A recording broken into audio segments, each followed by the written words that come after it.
요한계시록 말씀을 우리가 수요일 저녁 시간에 함께 나누고 있습니다. 요한계시록에 보면 이미 있었던 일들에 대한 기록이 있고 또 지금 있을 일들에 대한 이야기가 등장합니다. 그리고 장차 올 일에 대하여서 또한 기록하고 있지요.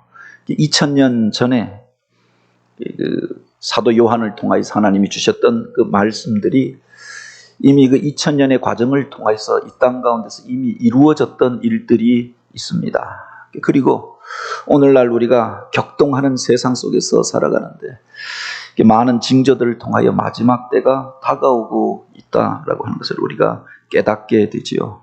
우리가 기억해야 할 것이 무엇이든지 시작이 있으면 끝이 있게 되어져 있다라고 하는 겁니다.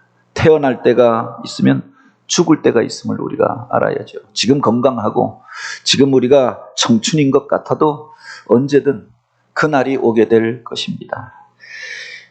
며칠 전에는 우리 전에 있던 교회에서 30대인데 지금 생각해 보니까 33살이더라고요. 결혼하고 이제 한 3년 지나서 취직해서 세종시에 가서 두 부부가 잘 살다가 갑자기 그 남편이 쓰러지고 그래서 죽게 되어졌다. 그래서 그 조문을 갔습니다. 뭐 젊은이라고 해서 시간이 많이 남아 있는 것이 아니라 하나님이 부르시면 언제든 이 세상을 떠나가게 되어져 있는 것 아닙니까? 그러면서도 물론 우리 주님도 33세 십자가에 달리시고 그리고 죽으셨다가 부활하시고 그리고 승천하신 이후에 우리들 가운데 남겨져 있는 주님의 모습은 33살의 주님의 모습입니다. 청년의 모습으로 남겨져 있잖아요. 늙은 나이가 든 그렇게 약하여진 모습이 아니라 그 모습으로 남겨져 있는데 그래서 물론 일찍 가고 늦게 가는 게 중요한 것이 아니라 그렇게 그 삶을 또 주님께서 모든 섭리들을 우리가 다 알지 못하지만 청년의 모습으로 그 아내에게 또 사람들에게 남겨져 있는 것도 귀할 수 있겠다 그런 생각은 했습니다. 어찌되었든 태어나면 죽는 날들이 오게 되어져 있는 것들. 어느 학교에 입학했다라고 하면 졸업할 날이 있고 늘 우리가 그곳에서 그렇게 공부하고 배우는 것만이 아니라 그것을 이제 펼쳐야 할 때가 오게 되는 것 아닙니까? 권력을 잡았다라고 하면 영원히 그 권력을 잡고 있는 게 아니라 바로 언젠가 그것을 놓고 내려와야 할 때가 있다. 이 땅에 과거에 정권을 가졌던 사람들의 불행이 그것을 놓지 않으려고 하다가 비참한 말로를 맞이하게 되어졌던 것 아닙니까? 이 세상의 역사도 이와 같다라고 하는 게 시작이 있으면 끝이 있다라고 하는 거죠. 하나님께서 이 역사를 시작하시고 우리 인생을 지으셨습니다. 그런데 많은 사람들이 생각하지 못하고 사는 것이 영원히 이 땅 가운데서 살 것처럼 생각하고 이 땅에서 무엇을 쌓고 무엇을 얻고 또 그래서 더 높은 자리에 올라가고 세상의 자랑들을 인생의 자랑처럼 여기면서 살아갑니다. 그런데 언제든 주님께서 그만 되었다라고 말씀하시면 모든 것 놓고 가야 하는 게 우리 인생이 아닙니까? 그래서 주님 앞에 설 그날을 준비하고 또 영원한 그 나라를 우리가 안에서 품고 또 소망하면서 그곳에 갈 준비들을 하는 것, 그게 복된 인생이 아닙니까? 오늘 요한계시록은 마지막 때에 되어질 일들에 대하여서 이야기하면서 바로 너희가 그날을 준비하라 계속 반복하여서 주시는 말씀이 바로 여기에 있고 그래서 세상에서 벌어질 일들에 대하여 이 땅에서의 우리가 얻고자 하는 것들의 허망함에 대하여 계속 이야기합니다. 그리고 눈을 들어서 하늘의 것들을 바라보라. 영원한 나라를 바라보라. 주님 앞에 설 그날을 준비하라. 이 말씀을 하시는 것 아닙니까? 바로 요한계시록에 보면은 그 역사의 과정이 흘러가는 그 단계들을 설명하면서 7이라고 하는 숫자를 반복하여서 이야기합니다. 이 그림을 계시록 강해를 하면서 여러 번에 걸쳐서 우리가 보게 되어지는데 7 봉인이 풀려지는 이야기들을 먼저 기록하고 있습니다. 요한을 통하여서 그가 하나님의 전에서 그 영광의 보좌에 앉으신 그 분으로부터 어린 양 되신 주님께서 그 역사의 봉인이 담겨져 있는 그 두루마기를 받아서 하나씩 하나씩 그 봉인을 풀어서 보여주시는 것들을 그가 깨닫게 되어지죠. 그러니까 역사의 한막 한막 한막이 흘러가는 것들을 바로 이 봉인이 풀려지는 것을 통하여서 깨닫게 되어지는 겁니다. 한 단계가 지나고 역사의 한 장이 지나갈 때마다 이런 사건들이 있을 것이다. 바로 이게 일곱 인의 이야기, 일곱 인의 재앙에 대한 일들을 기록하고 있죠. 어떤 재앙이 끝나고 나면 새로운 시대가 펼쳐지는 겁니다. 그런데 이 일곱 봉인이 벗겨지는 마지막 봉인이 벗겨질 때가 있다. 일곱 번째 봉인이 벗겨질 때 어떤 일들이 있을 것인가. 일곱 나팔 소리가 울려 퍼지게 되리라. 그러면 너희가 역사의 마지막이 가까운 줄 알라라고 하였습니다. 그래서 그 일곱 나팔에 대한 이야기가 기록되어져 있지요. 그리고 그 나팔이 울려 퍼지면서 마지막 때에 대해서 경고하고, 그러므로 이런 일들이 있으면 너희가 회개하고 돌이키고 주님께서 재림하실 날이 다가옴을 알라라고 말씀하십니다. 그리고 그 마지막 나팔이 울려 퍼질 때 바로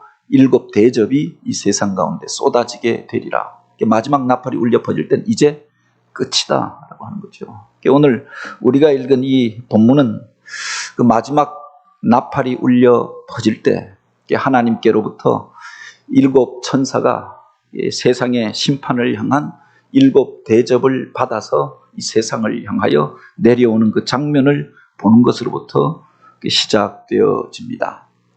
15장에 보면은 먼저 그 이야기를 하고 있죠. 하늘에 크고 이상한 이적을 보매 일곱 천사가 일곱 재앙을 가졌으니 곧 마지막 재앙이라. 역사의 과정 속에 일곱 봉인이 풀려질 때 이런 재앙의 일들이 있고 세상을 격동하게 하는 일들이 있을 것이다 라고 했습니다. 그러면서 역사의 한막이 흘러가고 한막이 흘러갔지요.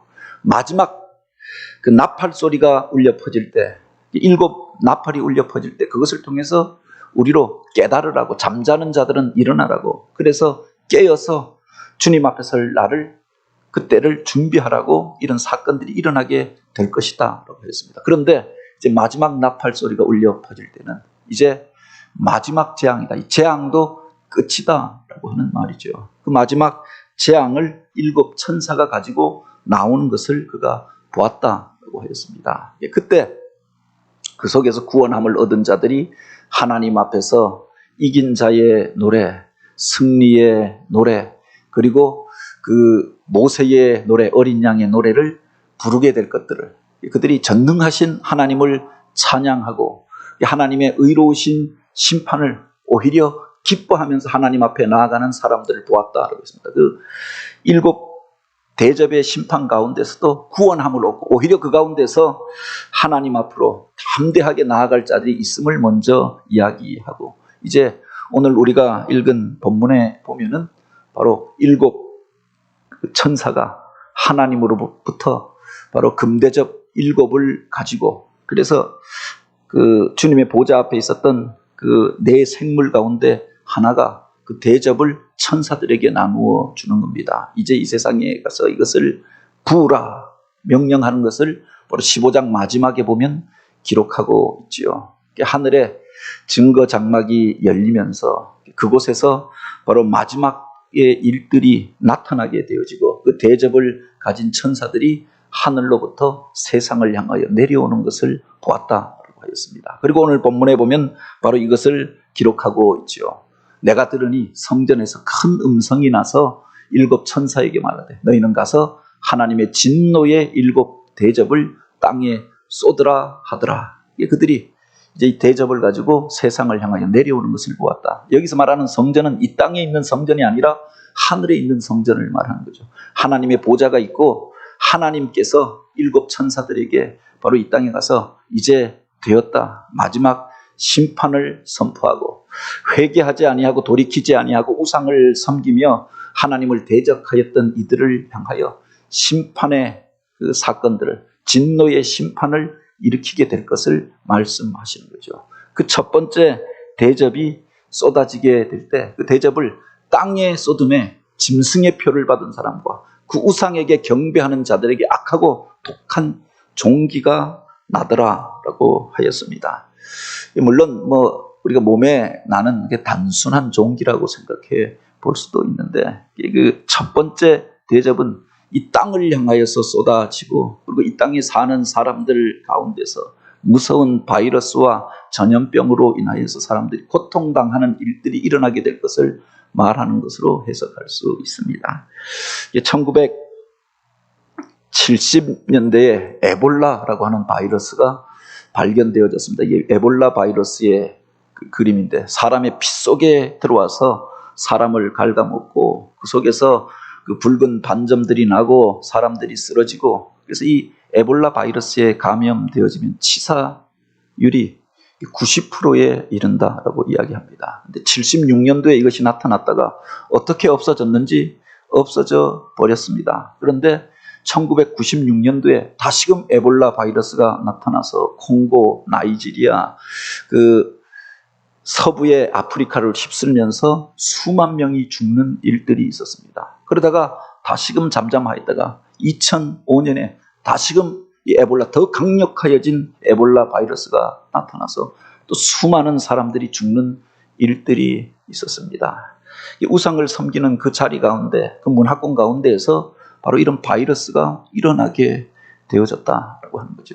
물론 이 에볼라라고 하는 것이 원숭이에게서 왔을 것이다, 사람들은 그렇게 추정합니다. 그 지역에 사람들 가운데 수간을 하는 사람들이 있었고, 동물과 일상적인 인간과의 관계들을 이렇게 식상한 것들로 여겨서 동물들과 관계하면서 더러운 바이러스가 인간에게 옮겨오게 되어지고, 그래서 수많은 사람들이 죽게 되는데, 이 바이러스에 걸리면 90% 이상이 죽게 되었다고 하는 겁니다.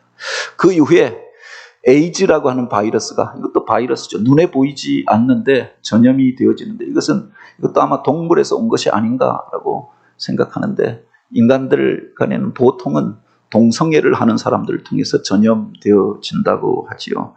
이 1880년대 이후에 시작되어졌던 것이 지금은 세계에 4천만 명이 바로 이 에이즈 바이러스에 감염되어졌다고 이야기합니다. 국가적으로 이것이 더 퍼지지 않도록 돈을 이 에이즈에 걸린 사람들에게 수천만 원 이상씩, 수억 원씩 들여서 치료하고 있는데, 4천만 명 중에 2천만 명이 이미 이 바이러스로 인하여서 죽어버린 겁니다. 그리고 또 다른 전염병이 창궐하여서 일어난, 과거에 광우병이라고 하는 게 있었죠. 우리나라에서는 그것 때문에, 광우병 때문에 죽은 사람보다 광우병의 공포 때문에 이 세상이 격동하는 일들이 있었는데, 실제로 영국에서, 미국에서, 캐나다에서 이것 때문에 수많은 사람들이 죽게 되어지죠. 먹는 것을 통해서 전염이 되어지는데, 그것을 미국에서 사람들이 위험성이 있다고 해서 먹지 못하고 폐기하는 것들을 우리나라에서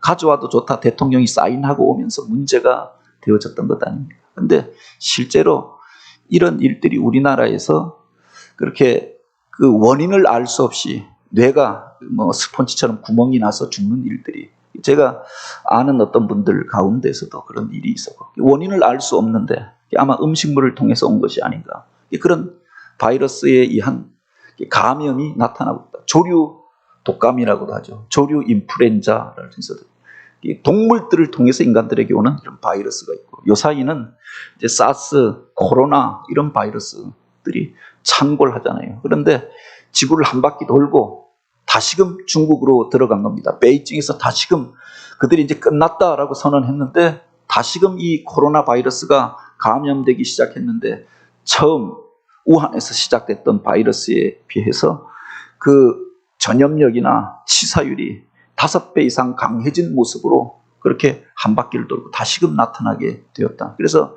오늘 우리가 앓고 있는 이 코로나 바이러스가 쉽게 끝나지 않을 것이라고 이야기합니다. 한 고비가 지나가면 잠잠해졌다가 또 우리가 방심할 때 다시금 일어나고 다시금 일어나고, 그래서 일상적인 생활들이 영원히 바뀌어지게 되는 것이 아닌가라고 이야기하는데, 이 코로나 바이러스가 아니더라도 더 강력한 바이러스들이, 이 코로나 바이러스 같은 경우는 증상이 나타나지 않고, 그래서 사람들 가운데 전염력은 강하고, 그래서 많은 사람들이 걸리고 하는 것 아닙니까? 그런데 대신에 과거에 에볼라나 에이즈나 뭐 이런 것들에 비해서 광우병이나 이런 것들에 비해서 치사율은 낮은 겁니다. 사람들이 방심할 수 있는데 그것이 점점 치사율이 높은 더 강력한 힘을 가진 이 바이러스로 그가 그 능력을 얻게 되어지면 사람들은 심각한 위험이 되어질 수가 있는 거죠.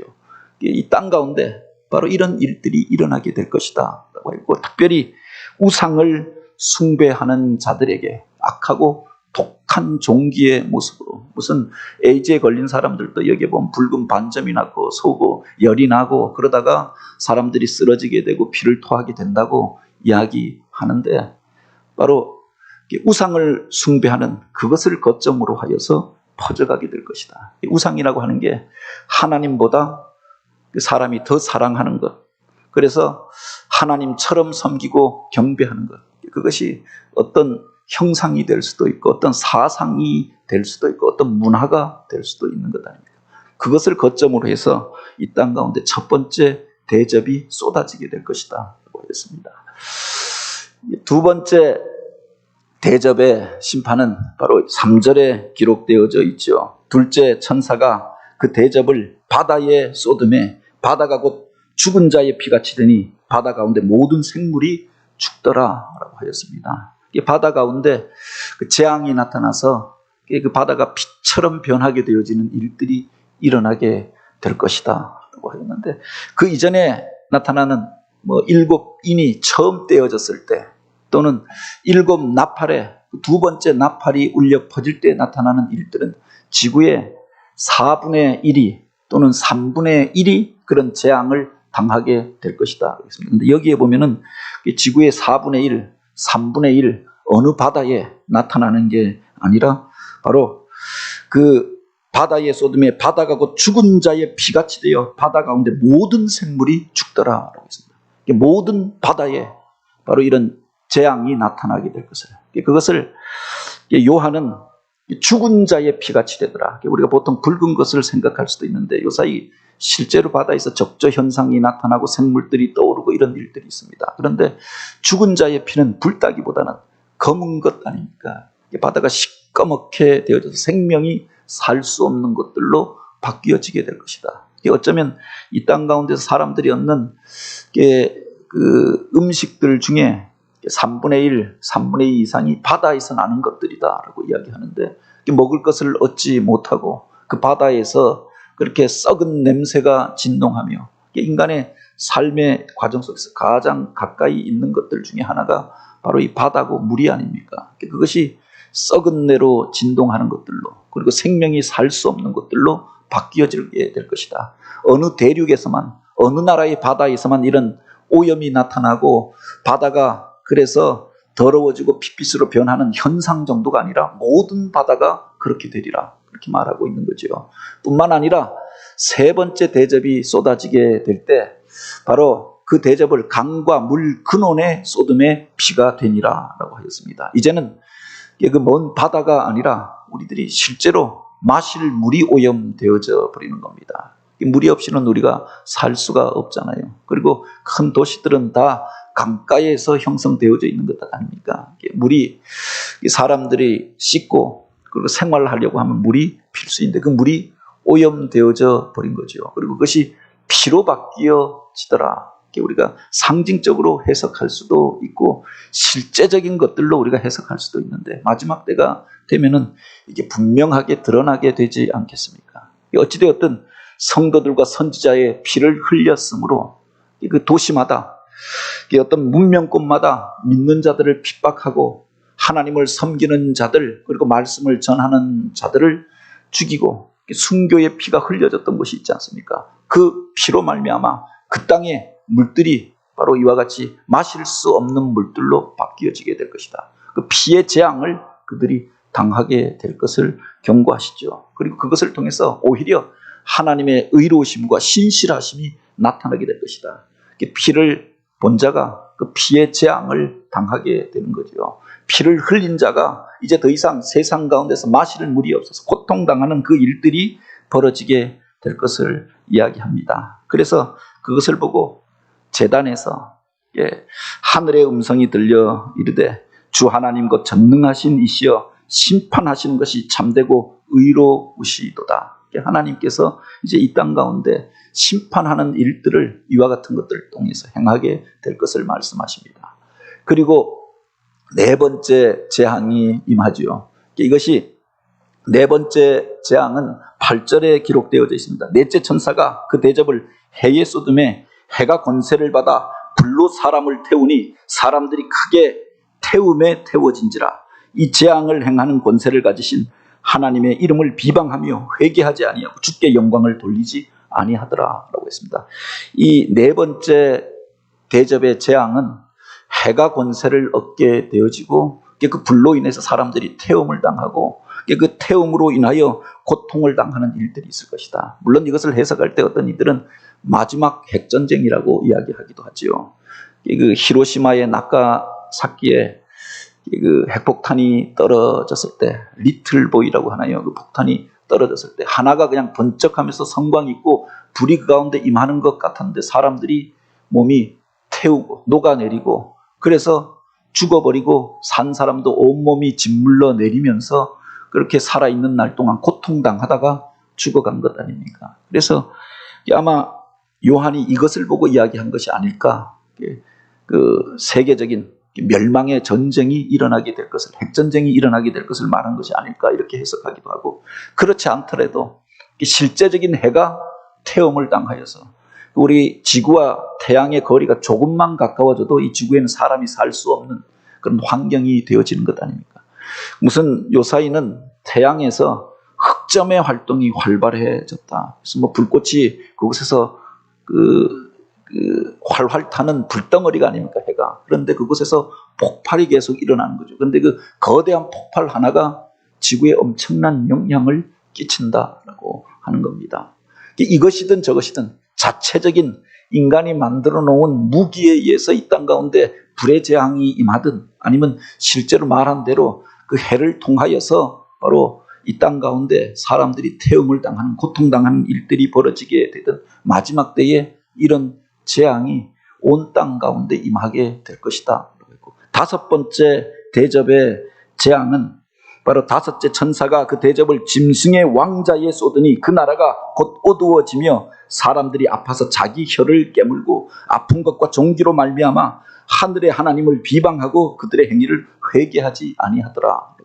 다섯 번째 재앙이 임하는데 바로 짐승의 왕자의 그것이 쏟아졌다 그랬습니다. 그 짐승의 왕자라고 하는 게 뭔가, 그 앞에 보면은 짐승이 올라오잖아요. 바다로부터, 그러니까 열왕으로부터, 열나라로부터 그 나라를 다스리는 짐승이 올라오게 될 것이다. 즉 그리스도가 일어나게 될 것을 이야기하지요. 그리고 땅으로부터 또 다른 짐승이 일어나니 거짓 선지자가 일어나서 사람들을 미혹하게 될 것을 이야기하였습니다. 그 짐승들의 왕자의 그 거점에 하나님의 진노의 심판이 임하게 될 것이다. 세상 가운데서 자기가 하나님이나 되는 것처럼, 세상의 심판자가 되는 것처럼 일어나서 하나님을 대적하던 그들의 거점에, 그 도시에, 그 나라에 하나님의 그 불붙는 듯한 심판이 임하게 될 것이고, 그들이 그것으로 인하여서 자기가 하나님인 것처럼 자랑하던 그들이 그 고통을 당하면서 그 나라가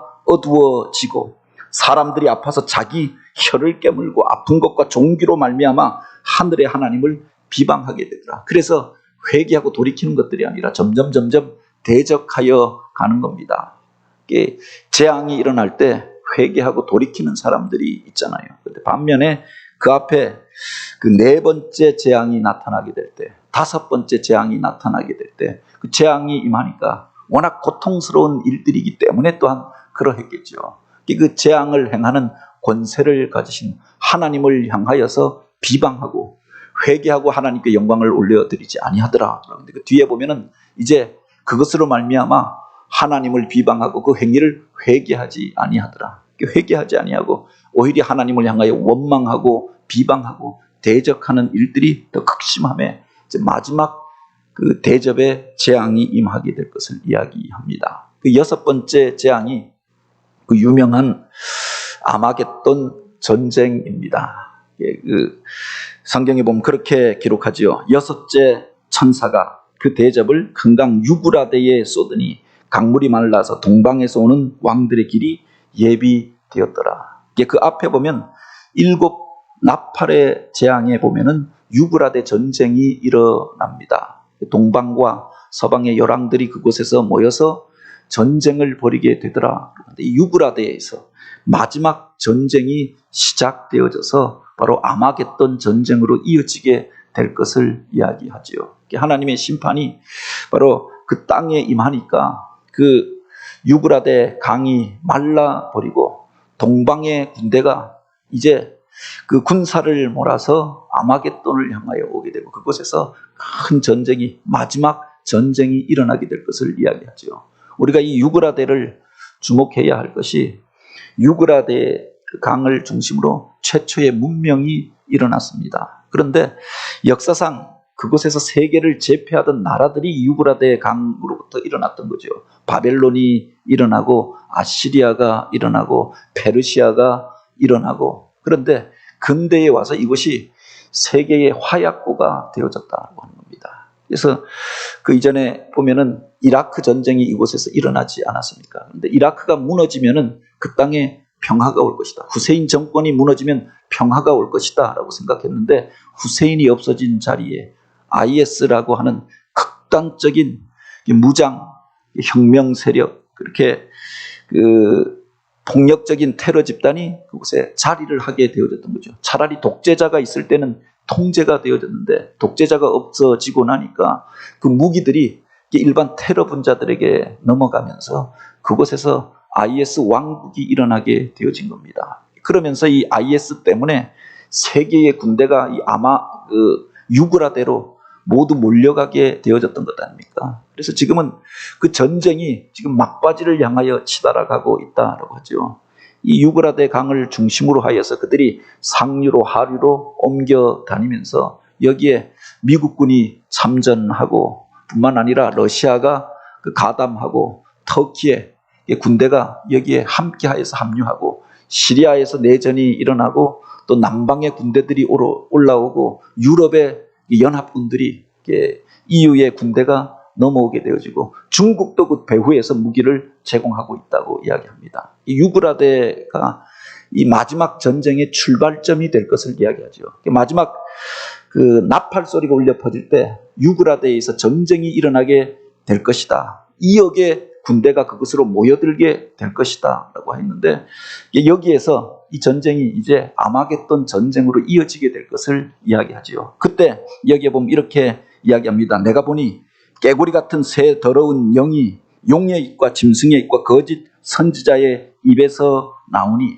그때 세상 가운데에서 마귀 사단이 사람들의 마음을 권세자들의 마음을 격동합니다. 그리고 그 짐승의 입이라고 하는 것은 적 그리스도를 말하는 것 아닙니까? 세상의 권세에 대한 야욕을 가진 자들이 자기가 세상의 구원자인 것처럼 행세하는 그가 사람들을 미혹하면서 전쟁을 격동시키는 일들을 행하는 거죠. 여기에 거짓 선지자들이 이른바 종교인이라고 하는 사람들이 전쟁을 가중시키면서 각 나라들을 바로 이와 같이 전쟁 가운데도 불러 모으는 일들을 하게 된다고 하는 겁니다. 그들은 귀신의 영이라 이적을 행하여 온 천하 왕들에게 가서 하나님 곧 전능하신 이의 큰 날에 있을 전쟁을 위하여 그들을 모으더라. 그래서 이 거짓 그 선지자들이 이른바 종교 지도자라고 하는 이들이 전쟁을 정당화시킵니다. 마지막 전쟁을 이슬람을 박멸하기 위하여서 또는 공산주의자들을 박멸하기 위하여서 이런저런 명분을 가지고 세계의 군대를 바로 이곳으로 중동으로 유브라데로 끌어들이지 않겠습니까? 뿐만 아니라 적 그리스도로 짐승의 모습으로 나타났던 그가 자기가 이 땅을 구원할 것처럼 군대를 모아서 이곳으로 오게 될 것이다. 그 뒤에 용이 귀신의 영을 받은 자들이 그렇게 분노하면서 바로 이 유브라데를 중심으로 하여서 중동으로 모여들게 될 것인데 하나님의 진노의 큰 날을 위한 전쟁을 위하여서 그들을 모으더라. 그것 때문에 이곳에서 마지막 전쟁이 벌어지게 될 것을 이야기하죠. 그리고 16절에 보면 이렇게 이야기합니다. 새 영이 히브리어로 아마겟돈이라 하는 곳으로 왕들을 모으더라. 사람들을 어디로 불러 모으냐? 군대들을 어디로 불러 모으느냐? 마지막 전쟁이 일어나는 아마겟돈으로 부른다. 물론 이 아마겟돈 전쟁이라고 하는 것을 어떻게 볼 것인가? 영적인 의미로 해석할 수 있다. 지역적인 의미가 아니라 영적인 의미로. 그래서 세계 안에서 이런 그 나라들을 격동하여서 진영이 갈라져서 마지막 전쟁을 벌이게 되는데, 지금 이미 수많은 핵무기들, 수소폭탄까지 지구를 수백 번 파괴하고도 남을 무기들을 이미 소유하고 있잖아요. 그런데 우리가 요사이 세계의 지도자들이 하는 행색을 보면은 그들이 이성적이라고 생각할 수가 없는 겁니다. 미국의 대통령이, 러시아의 대통령이, 또는 중국의 그 이른바 최고 지도자라고 하는 이가 보면은 뭐 미국이 수만 기의 핵무기를 가지고 있다고 하는데, 그것보다 더 많은 것을 러시아가 가지고 있다고 하는데, 중국만 하여도 600기가 넘는 핵무기를 이미 소유했다고 이야기합니다. 북녘 땅에도 이미 뭐 30개에서 40개에 이르는 핵무기를 가지고 있다고 하죠.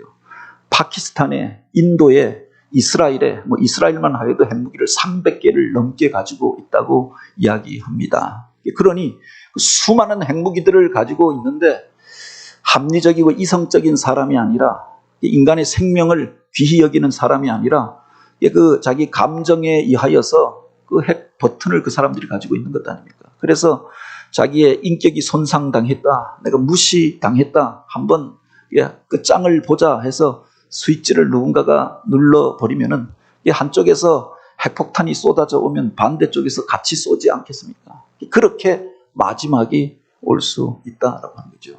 어쨌든 그 전쟁의 그 집합점이 되어지는 자리를 여기에 보면 아마겟돈이라고 이야기합니다. 그래서 이것을 영적인 의미로 해석할 수도 있고, 문자적으로 보아도 이 아마겟돈이라고 하는 것이 중요한 것입니다. 세계의 지도를 보면은 저기 네모 박스한 여기가 바로 우리가 이야기한 팔레스틴 지역입니다. 여기가 세계의 문명이 교차하는 지점이잖아요. 세계 3대 문명이 이곳에서 일어났다. 세계 종교들이 3대 종교가 여기에서 시작되어졌다라고도 이야기합니다. 계속해서 여기에서 이런 전쟁과 갈등이 이어지고 있잖아요. 그 중심점에 무기또라고 하는 곳이 있습니다. 이 아마겟돈이라고 하는 데가 말이 뭐냐?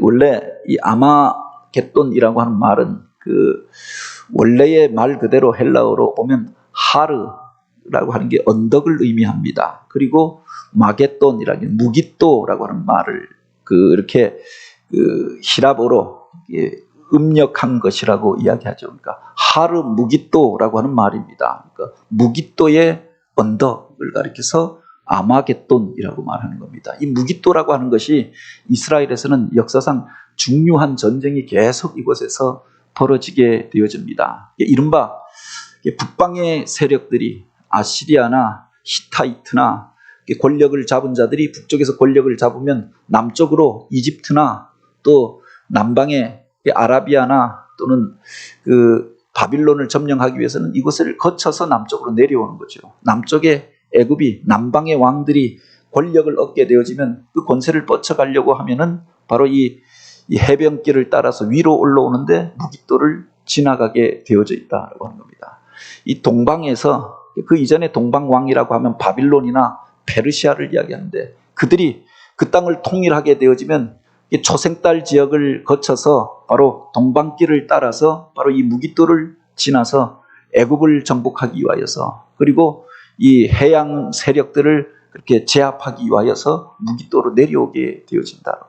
여기에서 몇 번에 걸쳐서 이 무기또 전투가 있었고, 여기에 요시야 왕이 사실은 애굽과 바빌론의 전쟁 가운데 중간에 참전하려 했다가 비참하게 죽음을 맞이했던 곳이 무기또이기도 합니다. 그래서 역사상 계속 큰 전쟁이 일어났던 지역인데, 여기에 보면은 그림이 없어졌네. 잠깐만요.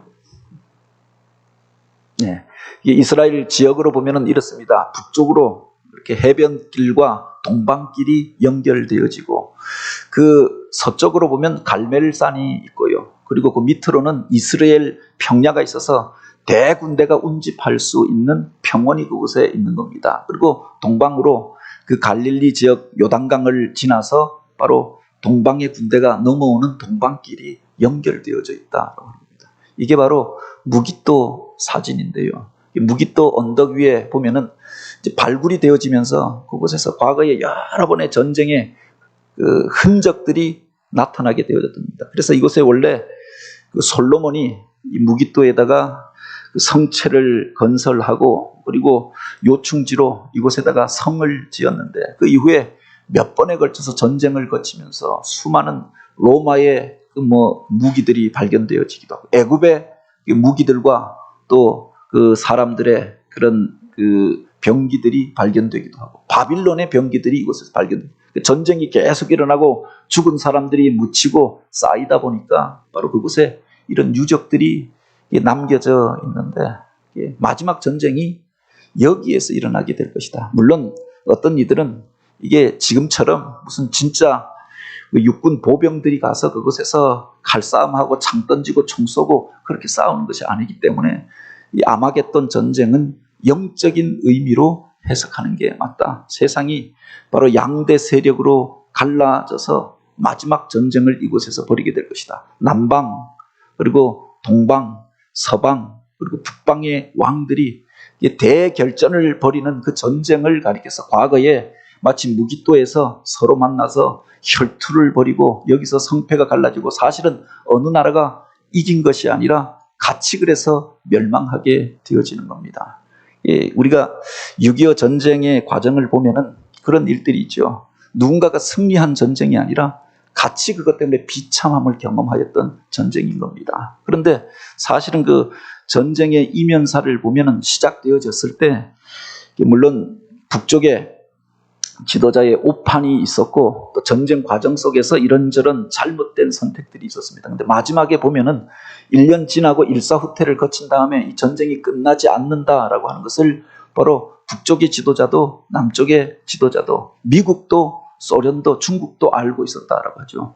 미국이라고 하는 나라가 본토가 망하지 않는 한 이 땅을 포기하지 않을 것이다라고 하는 것을 알고 있었고 중국이라고 하는 나라가 완전히 망하지 않으면 공산주의가 박멸되지 아니하면 이 땅을 포기하지 않을 것이라고 하는 것을 알게 되어졌던 겁니다. 처음에는 미국이 이 땅을 포기했다고 생각하니까 저들이 내려왔던 거죠. 이쪽에서는 중국이 포기할 것이다. 소련이 관심이 없다 생각하였으니까 북쪽까지 완전히 북진하여서 압록강까지 점령하면 된다고 생각하였던 겁니다. 그런데 그들이 이 땅이 중요하기 때문에 포기하지 않았던 겁니다. 그래서 모든 사람들을 동원하고 모든 무기들을 다 동원하여서 집중하게 되니까 이곳에서 수많은 사상자들이 일어나게 되어졌던 것 아닙니까? 그래서 사실은 1951년 6월 달에 이미 종전 협상이 시작되어졌습니다. 이제 전쟁 그만하자. 끝나지 않는 전쟁이다. 그런데 그들이 전쟁을 끝내지 않는 겁니다. 그런데 그 이후에 수많은 젊은이들이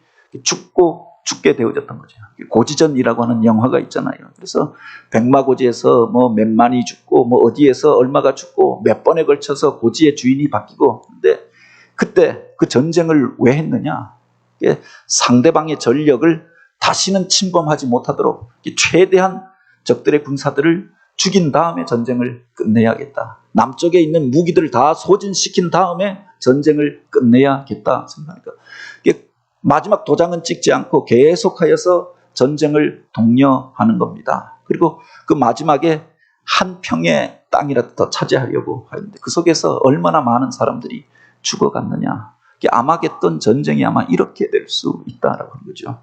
양대 세력이 또는 사방의 세력이 함께 모여서 전쟁을 벌이게 됩니다. 그런데 이 마지막 핵전쟁이 일어난다고 하면은 사실은 어느 나라가 이기는 전쟁이 아니라 같이 죽는 전쟁인 거죠. 내 자녀들이 군인이라고 하면은 어떤 사람들은 북이랑 전쟁을 해야 한다라고 하는데 내가 군인이라고 하면 내가 전쟁에 나가겠는가? 내가 죽는데 이기는 게 무슨 의미가 있는가? 그런데 이 마지막 전쟁이 이와 같을 수 있다고 하는 거죠. 그래서 결국은 세상의 나라들이 다 멸망하게 되어지는 겁니다. 그리고 하나님의 진노가 바로 바빌론을 향하여, 바빌론이라고 하는 세상의 제국을 말하지 않습니까? 7번째 나팔이 울려 7번째 대접이 쏟아짐에 바빌론이 완전히 멸망하게 되었다라고 여기 보면 이제 하늘로부터 되었다 하리니 이 말이 기록되어져 있는 거죠.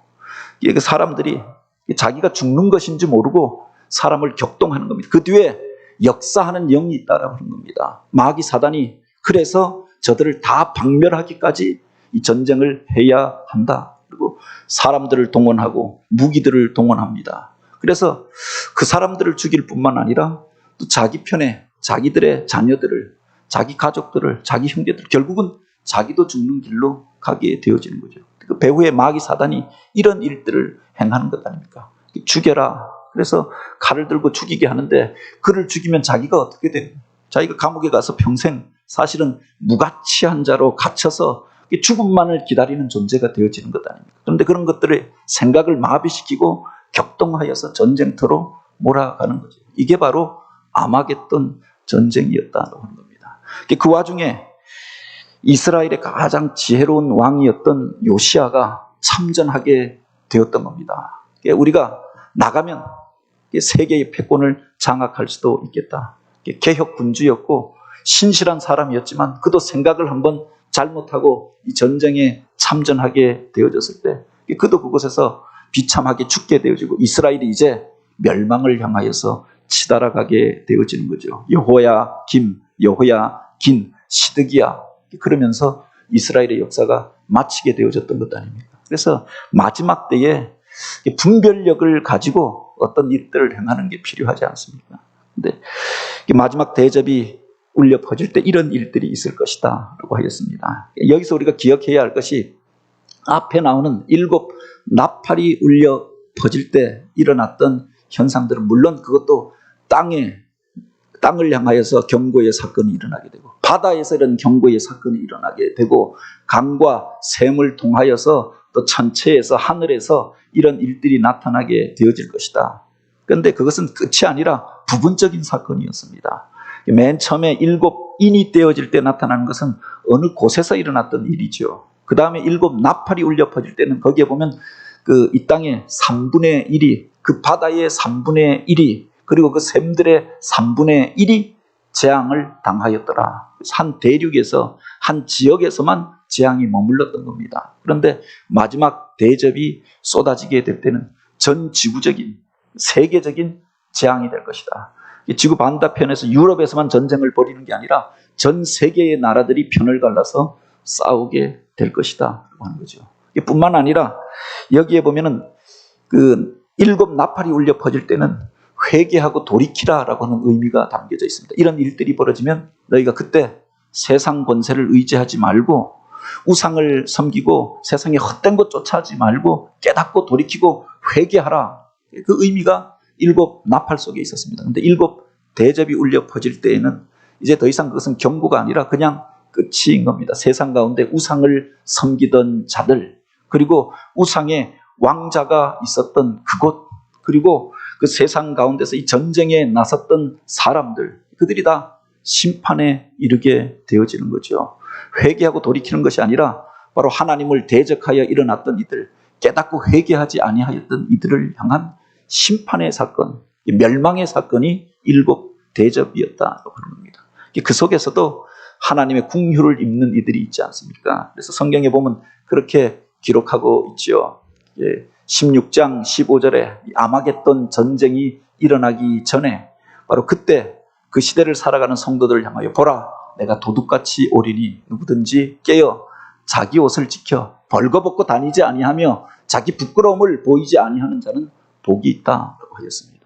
모두가 다 재앙을 당하고 멸망하고 죽게 되어질 그때 하나님께서 도둑같이 우리를 심판하시기 위하여 우리가 생각하지 못한 때에 오신다라고 하는 말이겠죠. 그런데 깨어서 자기 옷을 지켜라고 했습니다. 이 옷이라고 하는 것은 믿음을 의미하기도 하고 의의 옷, 성경 보면 너희가 예수 그리스도로 옷을 입고 너의 의의 옷을 입고 하나님 앞에 나아가 거룩한 옷을 입고 하나님 앞에 나아가라라고 하셨습니다. 우리가 그 믿음을 지켜서 바로 예수 그리스도를 고백하고 의의 옷을 입고 거룩한 옷을 입고 있는 것, 이것이 마지막 때에 구원을 얻는 도리가 되어지는 거죠.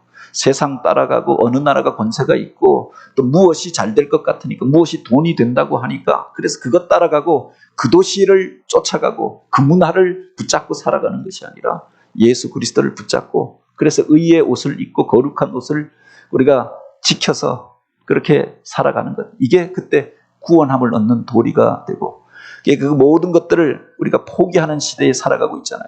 예배가 포기되어지는 시대, 더 이상 모이지 말라고 이야기합니다.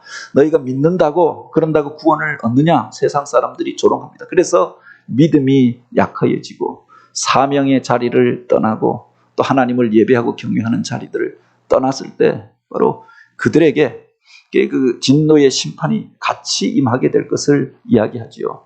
그때 자기 자신을 지켜 행하는 자들이 바로 그 부끄러움을 보이지 않는 자들에게 복이 있을 것이다 라고 하였습니다. 그 앞에 보면은 14장에 마지막 심판이 임하기 전에 경고해 주신 말씀이 있지 않습니까? 성도들의 인내가 여기 있으니 그들은 하나님의 계명과 예수에 대한 믿음을 지키는 자들이라. 이 마지막 때에 어떤 이들이 구원함을 얻고 영원한 복을 누리게 될 것인가? 인내함으로 힘들더라도 믿음을 지킨 이들이 예수 그리스도를 향한 그 믿음을 지켜 행하던 그들을 통해서 하나님의 의와 영광이 나타나게 될 줄 믿으시기 바랍니다.